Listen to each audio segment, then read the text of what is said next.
Welcome to the Double Chins Wagon podcast, where Ray and Lindsay discuss the absurdities of being millennial moms in rural America and the challenges of living authentically.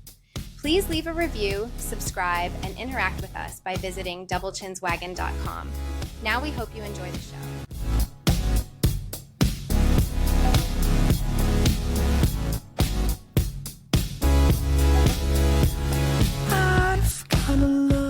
Live. Sparkle. I'm awake, okay? Hi, friends. How is everyone today? I hope you're all wonderful. I'm going to move my mic so that it's actually by my face. That seems like a useful place for it to be. There we go. Ditto. You're like noticeably louder when it's like that close to your face. Oh, I think in the instructions it said it should be within 5 inches, so I guess this is it. Mine says 1 phone length away. Let me try that. So that's where I try to keep it. Usually I do that before we start, so I don't look like an idiot. I'm just here with my phone. It's fine. No big deal. But the thing about our phones that is comforting is we know that they're clean-ish compared to many other people. We do. I actually just changed the case on mine the other day because I went to the book fair, and my other case does not read cards as well through it. Oh. And so I changed the case 3 days ago. And of course, did a little clean on it and made sure it was nice and pretty. I got some new phone cases to rotate through, and I haven't put this one on yet, but it's so freaking cute. Care Bears! I love it! It's sparkly. It's amazing. One. I'm gonna find myself one. Actually, I'm not, because I'm just holding out a little bit until I buy another round of cases, thinking maybe Liam will buy me a new phone. Oh, why do you need a new one? Oh, I don't need a new one. I just want a new one. Got it. Yeah. I've gotten so spoiled. You guys use Google, right? We use Google Fi for the telephones, yeah. So and we've been on that for a few years now. We always get good deals with them. But before that, Brent used to do this Samsung for Life thing. And so I got very spoiled to getting a new phone every year. And since we moved to Google Fi, I think this is my second phone with Google Fi, but I'm getting one about every 18 or 20 months. Like, Liam's just buying me a new one. I say buy me, leasing me a new one. Yeah. I don't buy phones anymore because they'll run some promo that lets me upgrade for only, $1 extra a month or something. I'm like, fuck it, sure, yeah. Yeah. So I keep thinking, and it's usually around the holiday seasons when that happens. Mm-hmm. Fun fact, guys, I'm recording in the front room again. And I was adjusting the cushions on the couch because my daughter treats our front living room like it's her bedroom on the weekends. She just moves in here every weekend. It's great. So I was adjusting the cushions on the couch so that I could sit here and record. As I was doing that, I found a couple of socks between the cushions. And so I was like, I wonder if there's more socks in the cushions.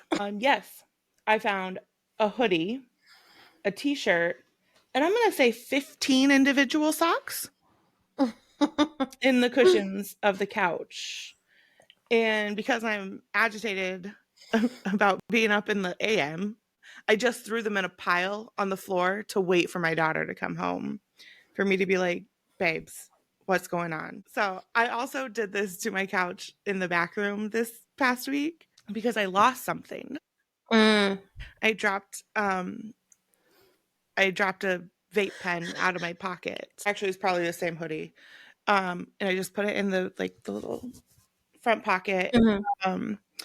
And it fell out, and it took me a couple days to realize that it was probably in the couch because I've got a couple of them. And so if I don't immediately find one, I'll just use a different one. And so then I was looking for that one specifically because it tastes like banana runts, and that had that flavor in my brain. And I was like, that's what I want right now.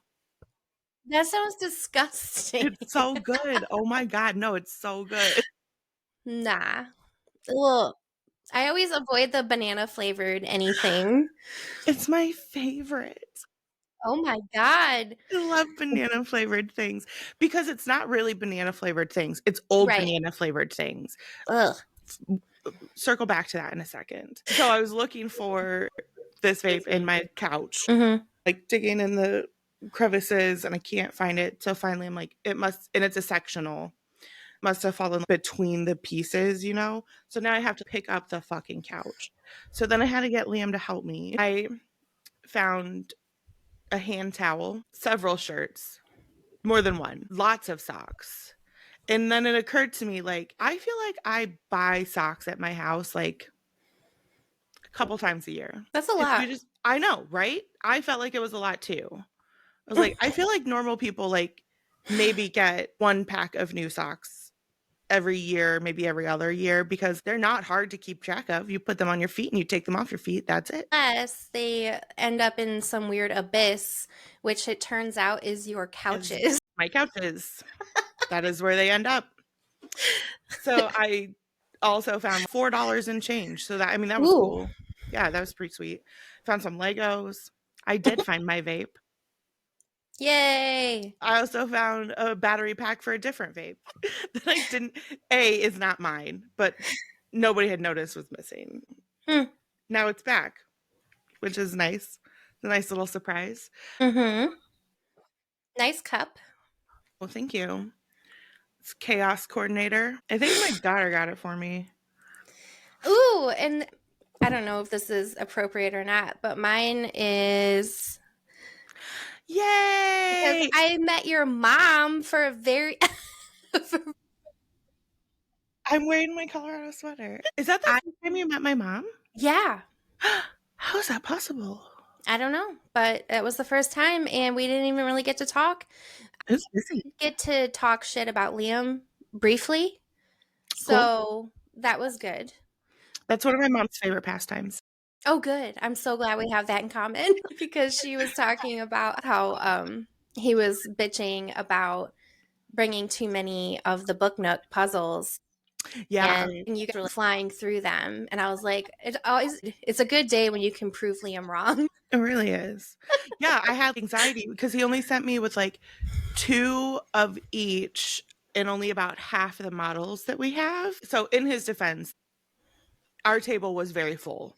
It would have been a challenge to fit more models on there based on the amount of space we had. So I guess in that regard, he was a little bit right. But yeah, we flew through them, brought back a third of what I took. So it was nice. I can't believe how busy it was. I don't know. Lately, everything that happens in Charlevoix seems to be like fine, but not great as far as attendance is concerned. Mm-hmm. And that's the first time they've done this event. So I was thinking it'll be mild success, maybe, but like it really brought people out. It was freaking hopping. Yeah. For sure. I did the same amount of sales in the 4 hours that that show is open as I do on an average, top end of average Saturday. It was wild. Yeah. It was just, you were there, you saw it. How you saw us when you were there, just constantly engaging with people was the whole time. That's what it was like that until like 5:40 when the show closed at 6. Mm-hmm. And so finally at 5:40, I got to sit down for the first Wow. time. And I was like, this is nice, Ma. How have you been liking it? Because my mom was sitting there the whole time. Yeah. She was very helpful, though. Obviously, she helped me haul all the stuff in and all the stuff out. And she was doing bags and stuff. But we only had my phone for running credit cards. And so it's not like we both could be checking people out at the same time. Mm-hmm. So I guess for those who don't know what we're talking about, because why would you? We're talking about an event that happened at Castle Farms in Charlevoix, Michigan, and it was the Boozy Book Fair. That was it. And the castle is what it has become, a puppy mill for weddings, basically. And it was originally built as a show farm for the Sears Roebuck Company, and it would be a place where people would come to watch demonstrations with equipment and whatnot that they were selling. It was a dairy farm too, but then it sat vacant for a long time. The person that originally built it was, ooh, this is appropriate since it's spooky season. The last name was Loeb, and there is a whole bunch of information out and about via Alfred Hitchcock and a whole bunch of other iterations of it. But there was a murder back in the 20s, and the case was a nationwide phenomenon at the time, Leopold and Loeb, where some rich kids killed a guy and almost got away with it just because they were rich, basically. Charlevoix through and through. Yeah. And it was in Chicago where the murder actually took place, but these were the people that had castles. Now, yeah, it sat vacant for a long time. It did host concerts once upon a time. Big acts used to come through, and now it's just a place where people have weddings. And they've been trying to diversify the stuff that happens there in recent years. So this was an attempt, and there are 3 really big rooms in the main building, and all 3 rooms were full of vendors. I can't believe there were that many. It was insane. Yeah. But it didn't seem to take away from anyone, even if you had just us-born moms selling books. Like, everyone, I think, got a good chunk of the business that was there, and it was awesome. I think a big part of that was how they organized the booths. They interspersed authors who were there just promoting their singular book or their series, their works, in between the traditional retail vendors and pop-ups, in between the nonprofits. Because I know there were, and I actually didn't even get a chance to walk around. Oh, really? My mom did. My mom made a couple loops and bought a couple of things that she thought was really cute. And of course she comes back, baby, why don't you carry this? I'm like, oh, well, I'll put it on the list, Mom. So my mom got a chance to walk around, and that was her feedback to me. And even seeing it on the level that I was on, there were a handful of single item vendors who like specialize in stationery or greeting cards. And then a bunch of people, additional authors having their books, doing signings and stuff. And there were 2 or 3 like retail shops, I think, on our floor. So it was very nicely organized from a participant perspective, which I think was really cool. I think that helps quite a bit so that people don't get bogged down with here's 105 independent authors, because that can get tiresome. And I like independent authors. Right. Yeah. Like, I pay to go to book conferences and do that, and it's still tiresome to me. Can't imagine for like you rando book shopper that they would love that. So yeah, it was really fun, and I didn't see any 2 booths that looked alike. Everyone kind of brought their own little flair to it, and I think that's really the joy of book selling, is we've all got our little niches that we gravitate toward. And despite my shop as a whole being very general interest, I get to like zone in on things that I think are neat, because I was very, very limited with space. So it was fun for me to get to do a little bit more personalized to myself, and everything went well. Like, I don't think there's anything that I didn't sell something of from the like things that I brought. That's good. Everyone seemed really excited when they were at your booth. And in other rooms, we walked the entire thing before we even got to you. Well, almost the entire thing, until Calvin was like, I'm tired. Let's go find Ray. We're done now. But there were some booths that weren't as engaging, and you could tell they were just sitting there kind of like hoping someone would make eye contact with them. And you did not have that problem. I did not have that problem. Thank you. Good job. I think it's the pink hair that helps. I'll send you this. I'm sure you saw it when you were there, but I'll send you a picture so you can really appreciate the hilarity that I bring to the table. On the front of my table, I had romance. It was smut. It was all smut. Mm-hmm. And then I had a copy of She Comes First, which is the thinking man's guide to cunnilingus. And then next to that, I had the 100 Ways to Eat Cock deck. Didn't see that. Book porn, book porn, book porn, eating pussy, eating dick, which isn't really dick, it's chicken, because that's what you should do. Have a fucking snack afterwards. Get some fucking tendies. Call it a night. God. So there were a handful of people who. So I really think that it's the 100 Ways to Eat Cock. It's bright orange packaging and it catches your eye. And then when you look at the rest of what's there, you're like, girl, someone's a perv. It's me. I'm the perv. So there were a handful of people who saw the pattern that happened, and I could see the realization dawn on them, and it was beautiful. Did you get any dirty looks No. from like old ladies? 0%. Good. Nobody had Yay. anything sideways to say. If they were giving me dirty looks, I was busy looking at somebody else.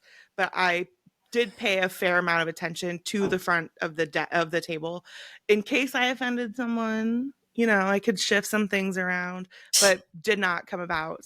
So yeah, and I got to like talk to a couple of people about it as I was standing up there just chatting with them about books. They started to put it together. And then I was like, oh, and then you can get some chicken recipes. And they're like, that says not chicken. And I was like, I know. So it was always, yeah.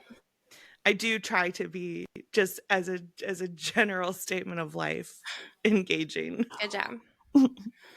Thanks. It was a very good time though. I did enjoy it. I'm glad that my mom got to go. It was nice to have her help, but also for her to see, because my mom invested quite a bit of money in this adventure. And so for her to see me being successful at it is important to me. I'm willing to bet it doesn't matter to her. I'm sure she's proud of me for doing a thing and being good at it, blah, blah, blah. But for me personally, it makes me feel better that she can see that I put effort into it, that I am trying to be successful at this endeavor that I asked for a lot of money for. Yeah, because at the end of the day, in her will, I'm sure it says, I gave you all that money already, bitch. The rest of it's your brother's. That's funny. Yeah, she's like, you got yours in advance, okay? Which is That's okay. fine by me. I can use it now. I don't want to have to wait till you're dead. No, I would rather use it now and we can enjoy it together. Mm-hmm. Yeah. Yeah. So my dad's in the home stretch of retirement. He works for Colorado Corrections, and he can technically retire in about 8 months. And so they've been meeting with financial planner.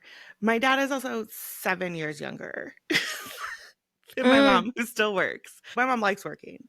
So they have been meeting with a financial planner. And the financial planner, my mom has been very responsible throughout her career to put money aside for retirement. Pops, on the other hand, moderately responsible enough. And so they're looking at the numbers, and the guy says to my mom, who tells me, she's like, he said that if I want to ever retire, I need to stop going somewhere every other month. Oh. As it turns out, flights and travel are expensive. And I was like, yeah, I guess. She's like, so I can travel now, or I can travel when I'm done working. To which I offered, you could just keep working forever and always travel. That's a choice. She was like, how do you feel about that? I mean, we'll see how it plays out. I think my mom will end up keep working just to afford travel, but work just enough so that she can go places. And by places, I mean here to see me. But then there's also an ever so common situation that you hear about after people retire, their health starts to decline. Yeah, if you don't stay active and do the things, like if you're not engaging your brain. Yeah, I suspect that my mom will probably never fully retire. There will never come a time in her life where she doesn't work. And that's just based off of knowing my mom. We had a conversation about how if she came to Michigan, especially in our region, we're always looking for substitutes, Yeah. which she's qualified to do. And she can work as much as she wants. Yeah. She could be like, okay, well, I can sub on Tuesdays and Wednesdays and Thursdays. So if there's something that comes up those days, I'm in. And then she gives herself, long weekend every weekend and summer's off. Mm-hmm. And then has the money that she wants to dick off with because her retirement will pay her bills. Yeah. So we talked about that being an option, which I happen to think is a very good idea for the grandparents of the world. Yeah. The only downfall or bad thing about that is having to be up at the butt crack of dawn to get that call for the subbing. Whatever. Obviously, older people are up early. Yeah. My mom has always been an early bird. Yeah. Yeah. Her and her friend Linda used to run a bakery together. Well, they still had full-time jobs. Wow. Yeah. And even now, she's up and out the door by 6 or 6:30. My whole life, she's been a morning person, which is fascinating to me because I think morning is fucking dumb. It's so dumb. I hate it so much. And you're the one that said, let's record at 8:30. Well, I don't know when else we'll have time today. Because you have an appointment midday. Yeah. And I have in the afternoon. My window is much shorter because I have to then pick up sis for an appointment. And we have trivia tonight because it's Tuesday. So I just thought of something. The last time we recorded, which is not released yet, but it doesn't matter because by the time this is out, it will be. I talked about deer looking like kangaroo. Yes. So the other night, speaking of being an early bird, I had to give a ride to the airport for a woman, and she wanted me to pick her up at 4. And yeah, so I wouldn't even go to bed. I did, but I think I got up at 2, and that's my usual. I wake up at 2, and I was like, well, guess I'm just going to stay up. So had no problem getting there on time. I picked this lady up. She's going to Mexico for the winter. So reasonable time to go to Mexico. Yeah, she has a house in a small town near Cabo. Cute. And she just does that. That's where she goes in the winter. And I'm like, girl, yes, that's amazing. She's probably 80, I'm thinking. Really, really old. She had a service dog. It was a Labradoodle that just got its certification, and she was super nervous about flying with it for the first time. So she wanted me to help her into the airport and like wait at the counter until she got her bags like onto the thing for checking them. And so that was exciting. It kind of made me sad though, because when we got up to the counter, the person working at the counter was like, "Oh, you're going to Cabo. Lucky." And I'm like, "Only she's going. I'm not so lucky." And then I was like, "Okay, bye. It was fun." But on the way, because it was so early, a deer ran into my car. That's happened to me before. It's so weird. Like, I still haven't gotten it washed to see like if any of the weird little smudges are actually damage or just juice from the deer's face. But it ran into the side of my car while we were driving, and you could hear it really hit hard. And she's like, "What was that?" I'm like, "It was a deer." She's like, "Do you want to pull over?" I'm like, "No, we're fine. It hit the side of the car. We're good to go." Now we're good. That's a him problem now. Yeah, it's probably going to go die. So I have the same thing happen to me. I used to drive a little Ford Focus. oh And it was God, white. yeah. And I was just cruising to school one day, and a deer just like comes across and smacks into me, and then looks at me like I'm an asshole, and then bounces off. And I'm like, "What the fuck just happened?" That was it. Like I had a dent in the fender. Do they not see us? I don't. I always think that that's me in deer form. just not paying attention, just going about my life. Just I mean, frolicking across the road. Yeah. this is my house. Get out. Like when I trip over chairs and shit, that's what I do. Technically, it is their house, so we are the problem. And our Yeah. very fast moving vehicles are a problem for them. And I love how we handle it, generally speaking, in society. In Charlevoix, we do a deer call every year where they're intentionally killing deer because there's too many in the neighborhoods eating people's beautiful gardens. So we kill them. That So, sounds sad.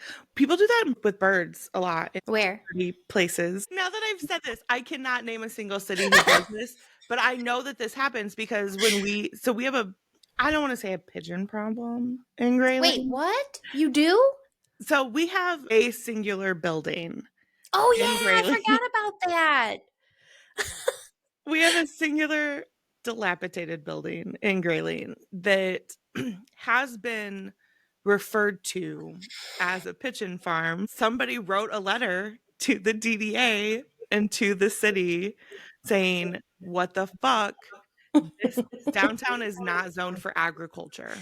What's going on here? It's just a little pigeon house now. It's a big pigeon house. It's a third of a block. It's huge. So we did a little bit of research about how to mitigate this situation. And one of the things that came up was there are communities that basically do bird or pigeon culling. So they allow the discharge of firearms in the city limits for the purpose of hunting for these specific things. Yeah.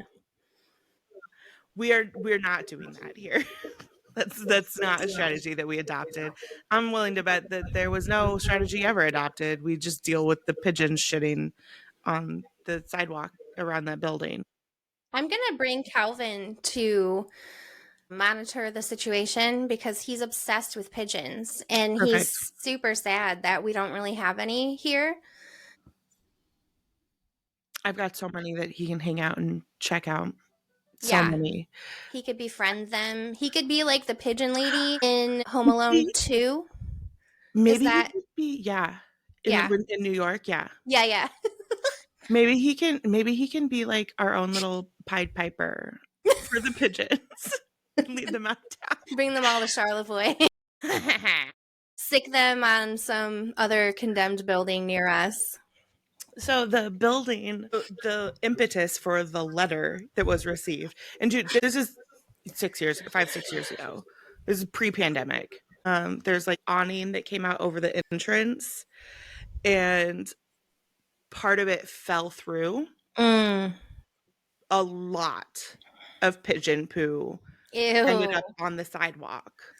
And it's a path that this person walks every day because they spend a lot of time walking in our downtown, and they're like, the building literally shit on the sidewalk. We need to do something about this. This is no longer just a private property issue. Yeah. Well, and then the same building later that year, and going into the pandemic and post-pandemic too, for a fucking long ass time. A portion of our sidewalk downtown was closed because the stucco on the side of this building was falling off. Oh, wow. And a window almost fell and hit someone. Wow. Because it was so poorly maintained. So for safety, like we had to close off part of our public sidewalk because of this private property problem, which did not go over well. This is going to prompt, I'm going to get a little spicy. Yeah. I mean, there's a lot of reasons why our tax code is flawed, right? Okay. We can acknowledge that there's a lot of weird ways that people take advantage. Most of those people are fine financially. They're, basically tax evasion is alive and well, and loopholes allow these things to happen. I just recently met with someone who owns a significant chunk of property in a beautiful destination downtown, and I won't say which one, just for the sake of not having a hitman come after me. Let's not get murdered today. who has, seriously, I want to say at least 20 buildings, if not more, most of which are either vacant or getting vacated currently because the buildings are in such bad condition. So some tenants are having to move out because the building department is like, this is not safe. And this is a place where people go on purpose, and there's almost an entire street that's going to be vacant now because of this one person. I was told one of the reasons why, because this person owns property in several other cities, and all of those properties are doing well. They have tenants, they're maintained. But the reason why this person doesn't offload the ones that apparently they can't keep up with for whatever reason is because of taxes. I have a building on my block. Yeah. Does the same thing. And when officials of any town are like, what should we do to motivate this person? Well, it turns out in order for this person to sell this property, they have to find some other dilapidated building to add to their portfolio so that they have a write-off to counteract the income producing property that they have, or the sale of that property. So this is a problem that plagues almost every downtown, probably, in our beautiful United States of America. Yeah, I suspect there are no places immune to this. Right. How shitty is that to think about? I'm trying not to get all Bernie Sanders on us, but to think that the ultra wealthy are allowed to sit on properties, let them fall apart. And sometimes we're talking about beautiful historic buildings that add character to a place and make it look unique just because they need the tax write-off. What the fuck? Yeah. How is that legal? I mean, and some of the local like ramifications, if people have the proper ordinances in place, are barely punitive enough for someone to actually say, you know what, maybe I should sell that building to someone who gives a shit. Because they'll get a fine or whatever. They'll be forced to fix a leaky roof. Bare minimum upgrades. Yeah. And meanwhile, we're also talking about small businesses who have put everything that they own into this property that wasn't even theirs. And all of a sudden, they have to find a new place. Yeah. That's not cheap. That might put some people out of business. Oh, without doubt. Yeah. Yeah. Fuck that. Fuck our tax code. There's so many reforms that need to happen. And all of them have everything to do with how the rich keep getting away with not paying them. Okay, so that was very Bernie Sanders-like, but it's just truth. But it's also fine. Yeah. It's fine. Burn it up, babe. It's fine. Yes. I've been that man. If we could just, why couldn't we elect him? That would have been such a good idea. But then the rich would have lost some of their power. At least a little bit of it. And they're very much in power of the election. So reasons why that didn't work out. I'm so ready for election season to be over, guys. Mm-hmm. And this has been the longest election season of our fucking lives ever in the world. So long. It's been 2 years of a presidential campaign. What the fuck? What happened to just a few months of being annoyed with your texts and calls? No. This has been so long. I'm super over it. Well, it doesn't help that one of the candidates has been campaigning against the outcome of the last election for 4 years. Yeah. Because that wasn't real life, apparently. So that's truth that we are unwilling to accept if you're in that camp. It's after 9. I can put whiskey in here now. That's your standard. It's once you get onto this topic, it doesn't matter what time it is. That's true. If we had started the day with this, I would have put whiskey then. Today marks the day. 1 week. 1 week. 1 week left. Are you going to vote early? Because I'm thinking about doing it today. I am. I actually will probably go in today to vote, only because, so I work elections. I love it. I genuinely do enjoy working at my polling place. It is a very long day because I'm our chairperson for our precinct. I'm there all day long, but I do really enjoy it, genuinely. So I revel in getting to be voter number one. Ooh. Every election, I see my name, voter number one, all day long, right? I did realize in 2020 that almost didn't happen because we had a line outside when the polls opened. Not a long line, but there was probably a dozen people waiting for us to open on the last presidential election. And I suspect that it will be more intense I hope so. this round. It had better be. Early voting opened up. I probably should just go in and do that because I don't want to hold up other people first thing in the morning. Like, hold on. Hold on. I have to be number one. Yeah. Stay the fuck back. Put your little sticker on. Be like, okay, now you can come. Now you can come through. Yeah, because I can't run my stuff until we open. So it's not like I can really pre-do anything. Mm-hmm. Well, I'm sorry that you have to give that up, but it probably will make your life easier. It absolutely will make that day start better. For sure. I can guarantee that. By the time this episode comes out, it will be post-election. Mm-hmm. Let's just hope that on the other side, we have a reason to keep living in this country. Let's just hope that I haven't submitted my request to Uruguay. We're going to Italy. Remember, we're going to Italy. That's true. So we can transfer though. We can use Paraguay and Uruguay. My brain glitched out. Paraguay It's early.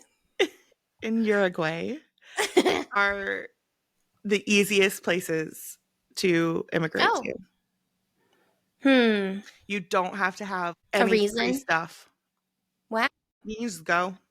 I'm gonna stay here. They're super chill. Aside from your bookstore being a brick and mortar business, which is unfortunate in this circumstance, I wonder if, because I technically could work from anywhere, I could get a work visa and work remotely. In Paraguay you don't even have to have a work visa. Oh wow. Yeah. I'm still thinking about Italy, sorry. This is weird stuff that I learned. So Italy is actually still relatively high on the places for expats to land because it's relatively painless to make a proper transition and to legally become a resident. Yeah. It's not hard. I wonder. My sister-in-law actually sent me a post about this because there's a organization that this is what they look into, where strong expat communities exist, ease of entry into countries, ease of transition, how easy it is to get a work visa or residency. Yeah. There's a whole thing. I'll find it and send it. You can link it in the notes. Okay. I mean, hopefully nobody needs it, but yeah. Yeah, I do have some anxiety. Liam has gotten into this fun habit the last couple weeks with early voting starting around the country. He sees stories about election workers being intimidated or being assaulted for no fucking reason.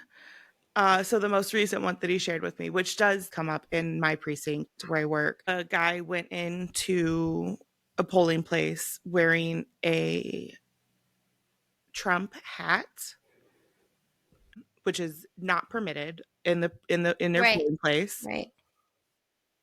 And so the election worker, that the first one they encountered, was like, hey, you have to take that off and put it, in your pocket or leave it outside.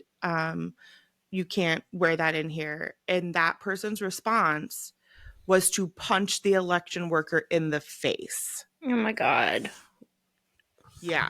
So I would have just fucking went ape shit. same. Wow. Same. I have no chill. So we've had scenarios in our precinct where people came in like wearing candidate garb. Mhm. And it's not, I want to be clear, it's not always the same candidate. Like I've had Mhm. people come in with other candidates things on. Like you can't wear that in here. Like you need to take it off. Mostly hats that we see, but I've seen a couple of people come in with shirts where I'm like, you can step into the restroom and turn it inside out. You can put a sweater over it, but you can't wear a promotion for a candidate or ballot issue into the precinct. I've had people grumble about it, but nobody's been violent or aggressive. Mhm. But I have had people be like, well, that's dumb. I'm like, well, that's the law. We can't have you influencing people inside the polling place. This is an intimidation free zone. This is where you get to exercise all of your personal rights and decisions in private without fear of retribution. That's how this works. Yeah. I don't want to fight someone, but I will. That's not true. I would. I want to fight people almost every day. I was like, what part isn't true? I want to fight it, and I will fight them. If someone came into my precinct and was being a piece of shit like that, Yeah. I would absolutely. I wouldn't even hesitate. It's also fun the police precinct is in the building. Oh, So good. I mean, that's handy. If there's an issue, Yeah, yeah. and they usually, for presidential elections, they usually have an officer that stays in the building. I want to read this like sticky note that I found I sent it to you in our group chat when I was taking a poop in Harbor Springs. Yes. I found this very kind, amazing note, and I think the message is so relevant, especially to all the women in northern Michigan. Hello, lovely human. Your vote is protected and private. Your husband, wife, partner, family can't see or control your vote. Remember this on November 5th. Definitely from the Harris Walz campaign. Doesn't matter. But do not let someone else influence your vote. Yeah, you vote for what is important to you and your person. And as a lady, as a person with a vagina, there's a clear candidate for me. Vagine, as you said during. Yes. Yeah. It's Speaking of hats, and now that I know, unfortunately, that my parents listen, I'm gonna say it anyway. Hi, I'm really Lindsay sorry, Dad. Spears. I'm so sorry, Dad. But I was recently at my parents' house and I saw a MAGA hat and I died a little inside. I'm sad. Yeah. I don't get it. We can agree to disagree, but what the fuck? It's like all those memes that we've been seeing, little videos, daughters on their way to cancel their father's votes. Better not be my mother's too, but I like your mom, so I really hope. But, and sorry, Mom, when you hear this, I don't know if I told you about the okay boomer moment that I had with her. no, but I'm looking forward to it. I'm very excited. So, generational divide is real, folks. And she spends some time on the internet. So, I don't think that the term or saying okay boomer is completely foreign to her. Yeah. So, we were in the kitchen one morning, and real quick, I was diagnosed with ADHD 3 or 4 years ago at this point. Recently, yeah. Yeah. And as I've learned more and more about it, I have learned that it's genetic. And I have also caught on to the fact, with her help, because she has said, well, maybe this is what's wrong with me. My mom probably is the one who passed it down to me. However, she was born in 1956. Boomerific, right? So boomtastic. Yeah. God damn. And so we're in the kitchen. She's making us crescent rolls. And she says, I feel like my memory's going. There's something wrong with me because I'll be doing something and then I'll think of a thing that I need to do. And by the time I get to that place or to the area where I need to do that thing, I've forgotten what I was going to do. And I was like, I know that seems like it's a memory problem, but it's actually a distraction. You're getting distracted between point A and B, and then because of that you forget, but you don't really forget. It's in there. You just have to like rustle it out. Yeah. This could be because of the whole ADHD thing that we've been talking about. And she got exasperated and she was like, can we just not have to label everything? And I said to her face, I said, okay, boomer. I was like, maybe the reason why labeling things is good is that then you can find a solution. I was like, but if you want to keep suffering and being pissed about it, then you do you. So I feel for your mom a little bit here because I sometimes have those moments where I'm like, oh my God, why are we doing this? And I know in my rational brain exactly what you said. Can you like heat up the water and then just pour it in things? Are you trying to tell him how to make tea? Yes. You don't have to put fresh tea leaves in it. Just put hot water in there. Love you, Liam. I love you too. I sent him a text that said, will you warm up my tea? Because it's mostly empty. And really what that means is I want him to put more, because the tea leaves, it's loose leaf tea. So I can absolutely get another pour out of this. So I want him to turn the kettle on. It shouldn't be that difficult to figure out. Okay. He was filling the kettle up. I heard the water come on and I was like, you had to like move your hair out of the way. I was being dramatic. Oh. I heard the faucet come on. I was like, is he just putting hot tap water in there? I'm going to fucking fight him. That would be. I heard him put the lid on the kettle. He was filling up the kettle. I do see how your mom is like, Mm-hmm. But also like, yeah, if we know what it is, then we can do something about it. Like, yeah, we can adjust our lives. We can, find accommodations, and it's easy to identify what accommodations a person might need if we know what the problem is. So yeah, we're definitely gonna do the things and label them all. Yeah. Sorry, bros. A boomer will they just want to accept that life is full of suffering and that you can try to fix symptoms and not the root cause. Mm-hmm. And then shrivel up and die one day. This is a thing that I am slightly embarrassed about. Yay. It's not as bad as you think it is. But I'm going to tell it anyways because it's a very good lesson. Okay.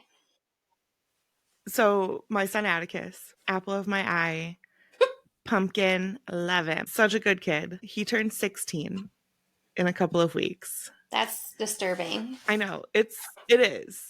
That is absolutely true. It is unsettling. So Atticus loves D&D. He's in a couple of groups. He has a group that he's the DM for. And he plays in a couple of other campaigns. He's into it. And he's good at it. He loves to create stories and things. Super fun for him. So New York has D&D Tavern. BT Dubs, put that in all of the hashtags. Maybe they'll invite me. So it's interactive D&D.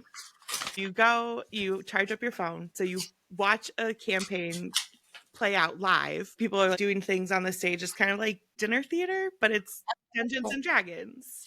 And so they're rolling for things before they decide what happens next. So it's not particularly scripted, right? Mm-hmm. And so we wanted to thank you so much, my angel. Your number one best husband. Lindsay says she loves you. He loves you too, Lindsay. we wanted to take Atticus to New York to go to D&D Tavern for his birthday. We thought that would be really cool. So we were going to just leave on a Friday, road trip out there because he needs to get hours to get his fucking driver's license. Mm. So it's also going to make him drive. Oh my God. Not all of it. Make that kid drive in New York and he will be a great driver for the rest of his life. I wouldn't subject him to that. It's a good idea, though. I'm willing to bet that Liam wouldn't even let. Liam hates to drive in the city. What? Yeah. Every time we even get close to one, he literally will find a place to stop so we can change, and I drive. I kind of forgot that he's from the country, so Yeah. that makes sense. He does not like driving in the city. Okay. So we were going to take Atticus to New York for his birthday, and we've been talking about this for a little bit. And we thought it would be really cool, blah, blah, blah. So he comes to me a few weeks ago, and he says, Mom, I know we really want to do this, but can I ask for something different? Mm. And I was like, sure. I mean, it's your birthday, so yeah. I do think this would be really cool, and I was very excited for you to get to do this. But sure, whatever. What do you want to do? He wants us to take him to Illinois to see his boyfriend. So we're doing that. He won? Yes, he won. His assignment actually persuasive? Did you was. just cave? No, it was actually persuasive. I forget you were here when he presented. We'd been talking about this, and then he wrote an essay and presented his arguments to me. And so, yeah, he won. So we're doing that. He and I are going to drive down to Illinois to visit his boyfriend. So as part of this conversation before we go, we told him, we're like, well, we need to talk to their parents first. Mm. I need to know, A, that mom and dad are real people, that Right. this person that we're driving to see is not catfishing you, Right. is not going to murder us when we get there. Also, that their parents aren't going to murder us when we get there. This isn't some team murder family thing. And Atticus is like, you guys are so fucking weird, but sure. So he's like, well, here's their number. You can text them. I was like, no. I want to see their faces. And so he has been so cool about it. So an important thing to know about Atticus's boyfriend is that they are transgender pre-transition. Okay. So they're anatomically female. Right. Their pronouns are he, him. That's how they live their life. Got it. Okay. So I have been so jaded living here in Northern Michigan that when I met this kid's parents via FaceTime, like via Zooms, not Zoom, but it wasn't FaceTime. We have Androids.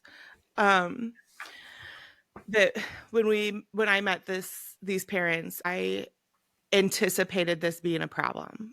It was prepared for Atticus to be like, okay, his parents don't respect that, or his parents don't this, that, the other.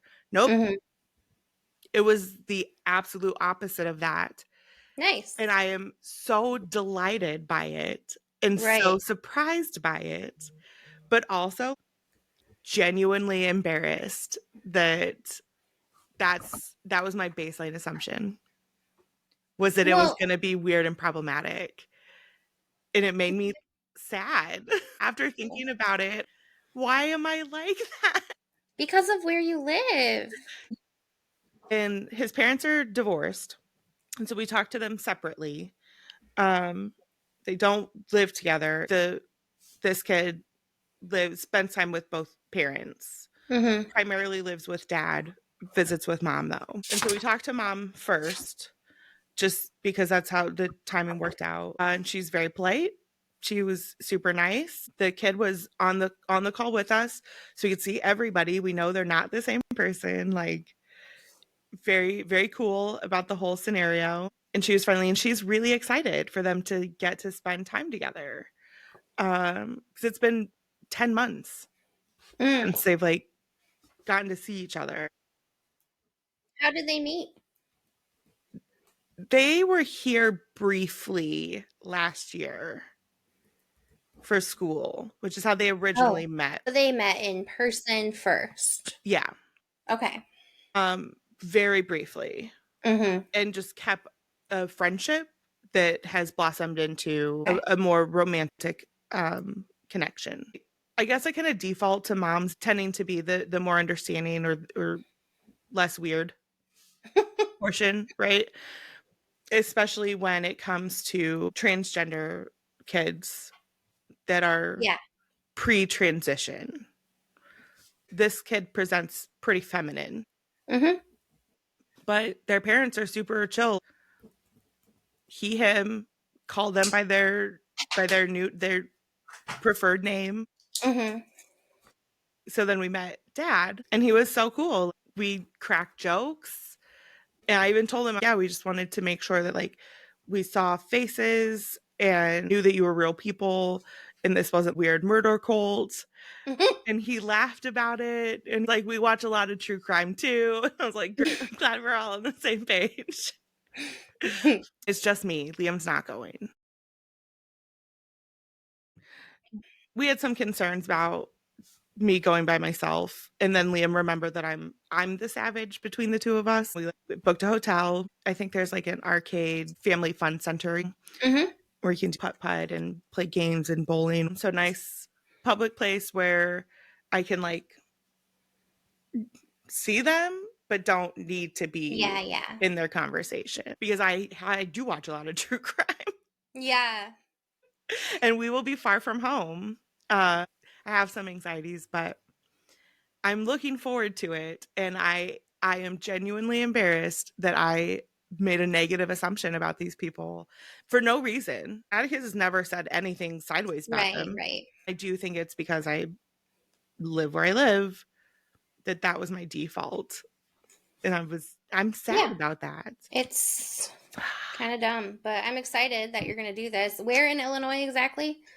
I think it's Lexington. It's about 6.5 hours from us. Oh, wow. Okay. I say much further. If I saw it on a map. We'll follow up later when I come back, because I'm not going to get murdered. Yay. By this family. It's going to be great. Maybe we'll record a pod, we'll record an episode while I'm there lurking. That would be kind of funny, actually. Give you guys a play-by-play of a teenage date.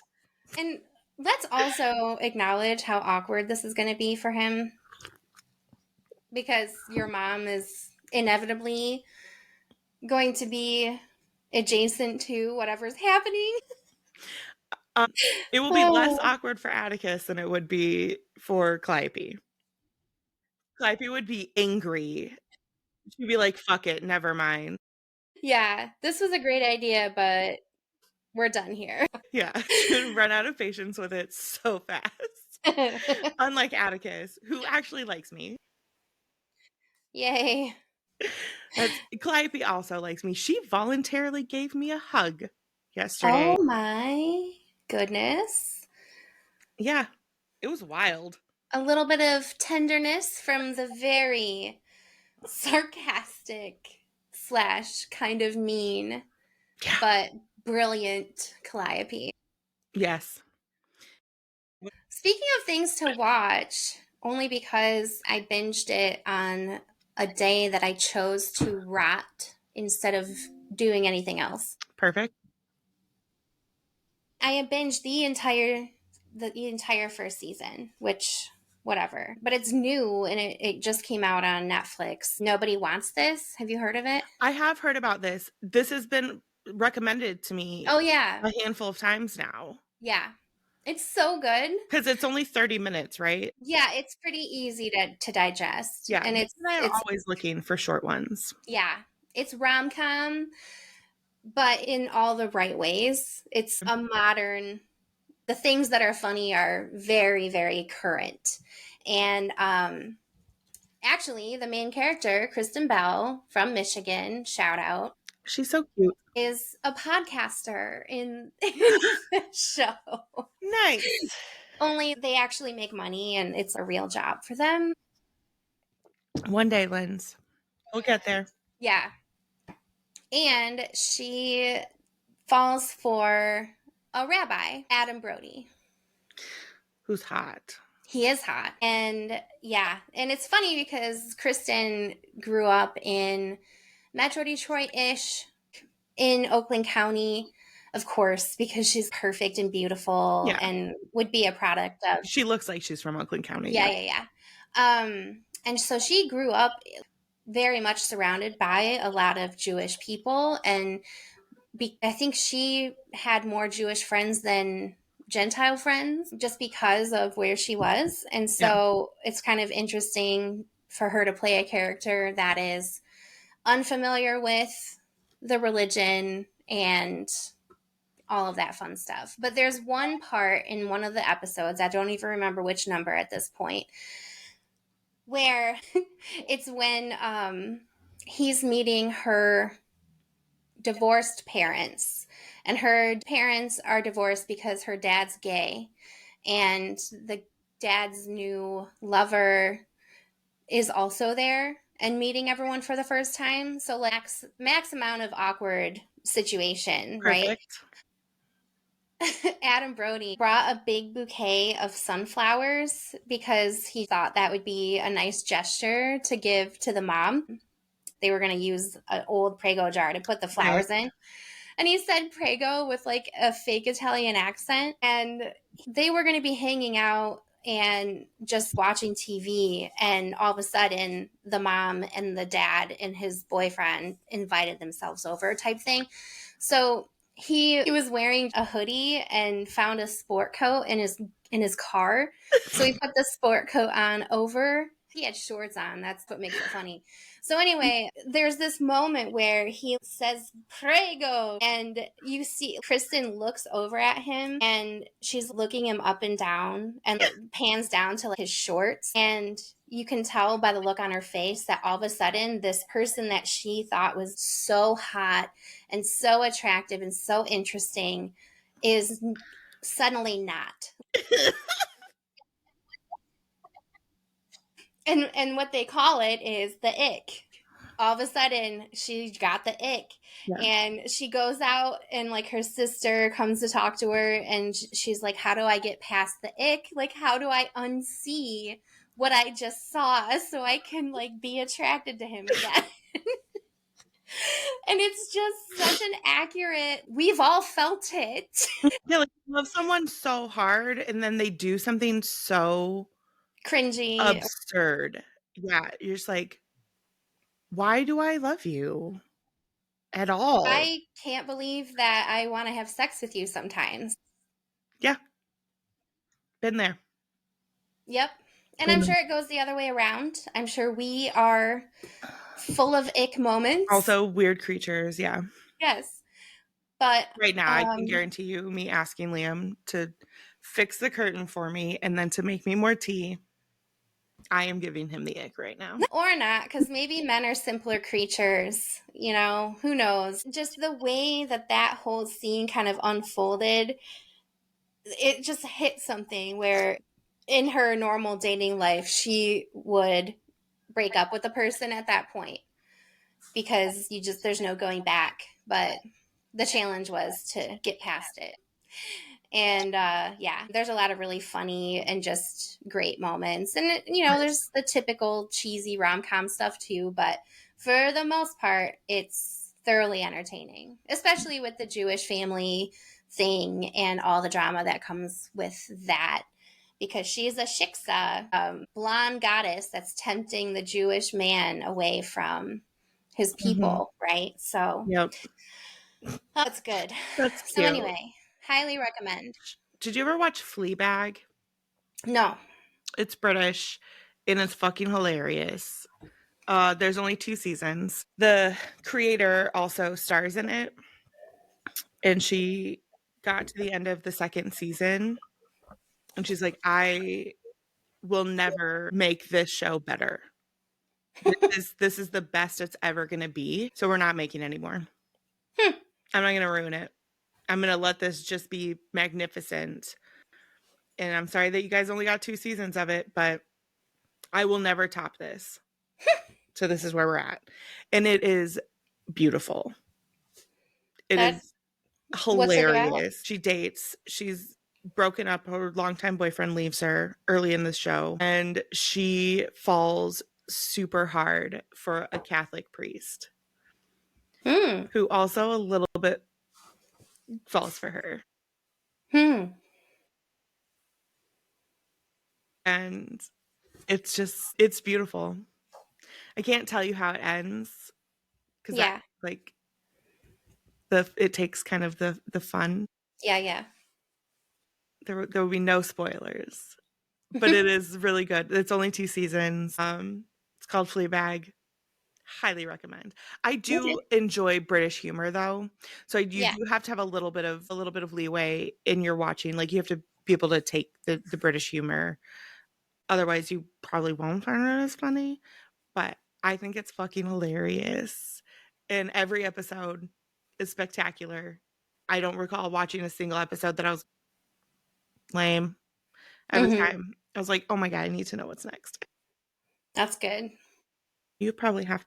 Yeah, I'm gonna go to the doctor to cry and beg for some relief from what could potentially be perimenopause. Also, might have her do like an abdominal feel about, only because I've been having a weird pain in my stomach on the left side and having heart palpitations on and off. And I'm like, okay, is one of my non-essential organs trying to flee my body right now? Maybe.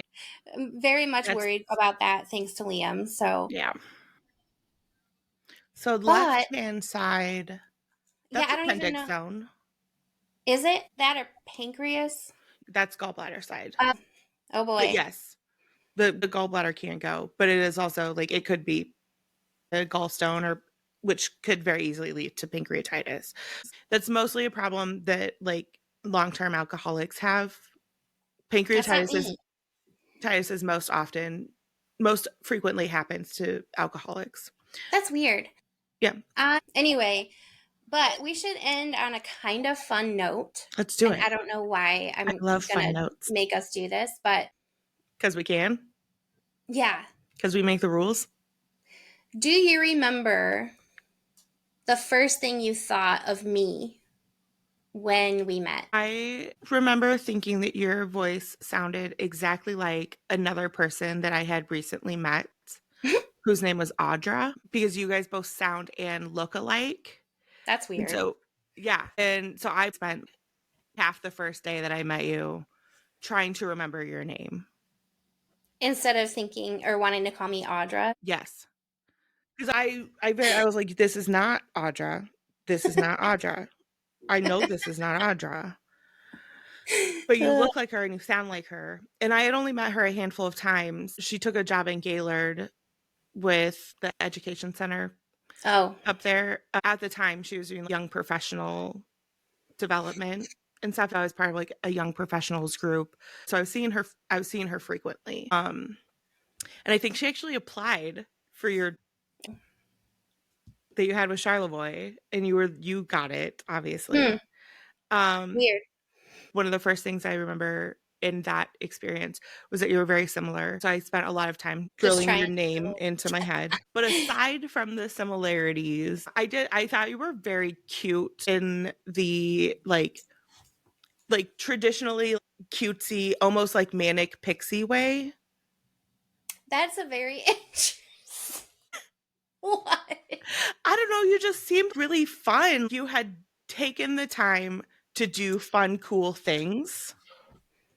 And that was the thing that radiated off of you. And then getting to know you, you did. That's exactly what you did. And so the energy that you were putting out was very accurate. You took the time to do neat stuff before you got married. Yeah. I met you early when you were pregnant with Calvin. And so that was the energy that you gave off then. And I recall that being a thing that I thought about you. What did you think? I remember. It's funny that your cup says that, because I think that my first thought of you was that, I mean, also because I knew the dynamic of the job that you had just accepted, and the community difficulties, I guess, that you were going to be facing, I, in a way, felt bad for you. That's fair. Because I was like, oh, this poor soul. Like, he means so well. And I they're think just going Kathleen to, felt the same way. yeah, they're just going to shit all over her. I also thought because of that, there was a chaotic vibe. But that, I think, was more like I was kind of putting that on you just because of how things were. I had to be that way if I was taking this job. Yeah, yeah. But at first I was like, is this person a real professional? Reasons why we have to continually remind ourselves that we're professional people. Because you were giving off the same silly, happy, fun vibes that you always do. And at the time when I was very serious about my job and all the things that we were supposed to be doing, I'm like, is this girl for real? This bitch. This is going to be an interesting ride for her, especially knowing the community that you're in and how you kind of stick out like a sore thumb. I really do. I still do. I've never fully acclimated, guys. It never happened. Yeah. So there was our fun little, I guess, sign off. That was cute. Yeah, I just recall, I think you still have that same energy, like that you've done life in the right order. Does that make sense? I feel like that's not true, but thank you. That's the vibe I get from you, even now, still early on, because you definitely were a professional when I met you. I didn't doubt that for a second. You were too. Didn't doubt that for a second, but it felt like you had done your fun, silly things and lived an exciting youth. And you were like, I did the fun things. Now it's time to do the professional things, and I'm going to, have a family. It's just, yeah. You felt and like look at how happy I am now. did life in the right order. Yeah, I did everything by the book. That's for sure. I did not. It's okay though. It doesn't matter. Yeah. I mean, here we are. Here we are. And I'm going to go get some hormone replacement pills. So good. Yay. Get at it. And it's a new doctor? Yes. New to me. And she's a DO. Yeah. Yeah. Which is exciting. So our new doctor is the one we transitioned to this year. The summer is a DO, which is kind of funny because when we're trying to schedule appointments, sometimes she's on call for delivery, like for labor and delivery. And they're like, we'll schedule you, but just know she's on call that day. So you might get bumped for her to deliver a baby. Like, that's fair. Yeah. Babies aren't known for waiting for their scheduled times of arrival. It's not their jam. No. Fuck babies. We're done with that stage of our lives. We have to get Kayla on soon, though, so we can see her baby because it's so cute. We do. He's so cute. Yes. Brian. Such a serious name for a little tiny human. It is a serious name. He's got so Danny, scary. Who's wild. Yeah. Brian. He's a principal for fucking school. That guy's going to grow up and be a school administrator. Nah. His parents are too cool for that. He'll be an all-star hockey player, right? Yeah. That's how it's supposed to go for him. So we'll see. Yes. That is how it's supposed to go for him. I feel good about it.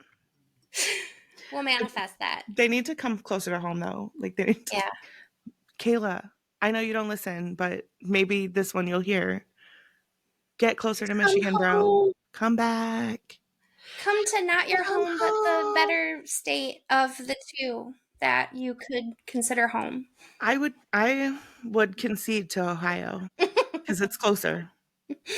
Yeah, it would work. We would be okay with it. Make it work. Come back. You're missed. I mean, I love you, Lindsay, and we have a great time, but Kayla, come home. I have to go get dressed and try not to stink. So have fun. I'll talk to you later. Okay, I love you. Bye. Bang, bang. Goes the Cougar Magnum. If you like this episode, please remember to subscribe to our podcast and head to doublechinswagon.com to learn how you can email or call our hotline to share your thoughts on our recent discussions. We love to interact with you and are always looking for guests as well. Thanks so much for listening. Now go and live your best life today. Pick up the phone.